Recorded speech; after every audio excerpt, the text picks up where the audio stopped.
কোন স্কুলে 4 জন তো কোন স্কুলে 8 জন শিক্ষকের একসঙ্গে চাকরি গিয়েছে। এবার স্কুলে পঠন পাঠন সহ অন্যান্য কার্যক্রম চলছে কিভাবে, অসুবিধার সম্মুখীন স্কুল কর্তৃপক্ষ। সুপ্রিম কোর্টের রায়ের পর এক ধাক্কায় চাকরি হারালেন শিক্ষক ও অশিক্ষক কর্মী। এই প্যানেলের অধীনে থাকা ধূপগুড়ি মহকুমার বিভিন্ন স্কুলেও ব্যাপক প্রভাব পড়েছে। একাধিক স্কুলের শিক্ষক শিক্ষিকা ও অশিক্ষক কর্মীরা বৃহস্পতিবার সকালে যথারীতি স্কুলে উপস্থিত হন, তবে চাকরি নেই এ খবর পেয়ে তারা হতাশ হয়ে ফিরে যান।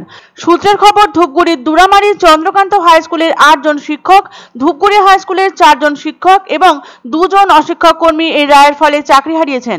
এছাড়াও ধূপগুড়ি গার্লস হাই স্কুল সহ একাধিক শিক্ষা প্রতিষ্ঠানের শিক্ষক শিক্ষিকারাও এই তালিকায় রয়েছেন কালিয়াগঞ্জ উত্তমেশ্বর উচ্চ বিদ্যালয় স্কুলের 2 শিক্ষক ও 4 জন অশিক্ষক।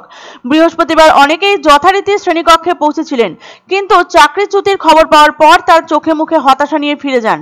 শুক্রবার সকাল থেকে কার্যত খাঁ খাঁ করছে স্কুলগুলো। এরই সঙ্গে সামনে এসেছে আরও এক হতাশাপূর্ণ ছবি। ধূপগুড়ি শহরের 11 নম্বর ওয়ার্ডের ঘোষপাড়া জুনিয়র হাই স্কুলে বর্তমানে 7 জন পড়ুয়া রয়েছেন।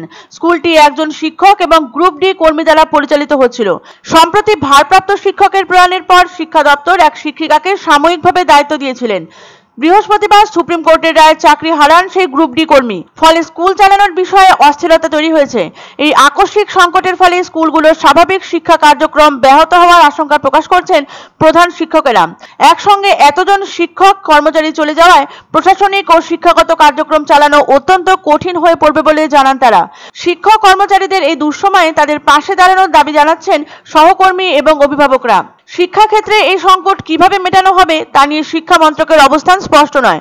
প্রসঙ্গত উল্লেখ্য, কলকাতা হাইকোর্টের রায় বহাল রেখে বৃহস্পতিবার 2016 সালের এসএসসিতে নিয়োগের পুরো প্যানেল বাতিল করেছে সুপ্রিম কোর্ট। বৃহস্পতিবার সকালে প্রধান বিচারপতি সঞ্জীব খান্না এবং বিচারপতি সঞ্জয় কুমারের বেঞ্চ জানিয়েছে, পুরো প্রক্রিয়ায় কারচুপি করা হয়েছে। ওই নিয়োগ প্রক্রিয়ায় কোনো বিশ্বাসযোগ্যতা নেই। সেই সঙ্গে প্রায় 26,000 শিক্ষক শিক্ষিকার চাকরি বাতিল করে জানানো হয়েছে নতুন নিয়োগ প্রক্রিয়া শুরু করতে হবে। যারা অন্য সরকারি চাকরি ছেড়ে 2016 সালে এসএসসির মাধ্যমে স্কুলের চাকরিতে যোগদান করেছিলেন, তারা চাইলে পুরনো কর্মস্থলেও ফিরে যেতে পারেন বলে জানিয়েছে সুপ্রিম কোর্ট। এই রায় সামনে আসার পর থেকেই রাজ্য জুড়ে হাহাকার শিক্ষক শিক্ষিকাদের। জেলায় জেলায় স্কুলগুলোতে চরম হতাশার ছবি। বস্তুত পশ্চিমবঙ্গের শিক্ষা ব্যবস্থার ইতিহাসে কালো দিন হিসাবে চিহ্নিত হয়ে রইল 3রা এপ্রিল 2025। এই রায় শুধু সংখ্যাতত্ত্বের নিরিখে বিশাল নয়, এই সুদূর প্রসারী প্রভাব পড়বে রাজ্যের শিক্ষা এবং সমাজে। আদালতের এই রায় নিঃসন্দেহে দুর্নীতিগ্রস্তদের বিরুদ্ধে এক কঠোর পদক্ষেপ, কিন্তু এর পাশাপাশি বহু যোগ্য এবং নিরপরাধ শিক্ষকের জীবনকে অন্ধকারে ঠেলে দেওয়ার পক্ষে যথেষ্ট, এমনটাই প্রতিক্রিয়া রাজ্যের শিক্ষা মহলে। এটা তো স্বাভাবিক, একটা স্কুলের যদি 6 জন শিক্ষক শিক্ষিকা না থাকে সেক্ষেত্রে তো স্কুল চালাতে সমস্যা হবেই।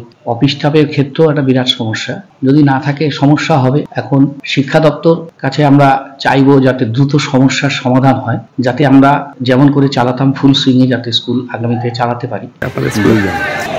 4 জন সমস্যা তো হয়েছে, 4 জন শিক্ষক, একজন ক্লার্ক, একজন গ্রুপ ডি স্টাফ। এবার পঠন পাঠন তো একটা বিশাল সমস্যা হবে।